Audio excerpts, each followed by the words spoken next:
Shitali Breath, and it's very helpful if you're feeling excessively warm or you have hot flashes. So this is a breathing practice that we use in yoga class, and you can use it anytime, anywhere, as long as you don't mind possibly looking a little silly like I'm about to. Is that with Shitali Breath, some people don't have the gene and they cannot do this.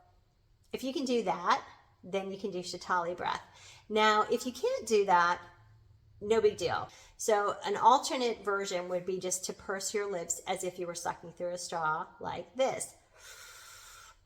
And what we're going to do is inhale through either the straw that we make with our lips or with our tongue, and then just exhale through the nose. Inhale and exhale. Relaxing. So next time I'm going to do the straw with the lips. And exhale. One more of your choice. And exhale.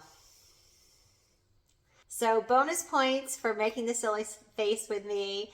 And just notice, like, did you feel any difference in the temperature of the air on that in-breath?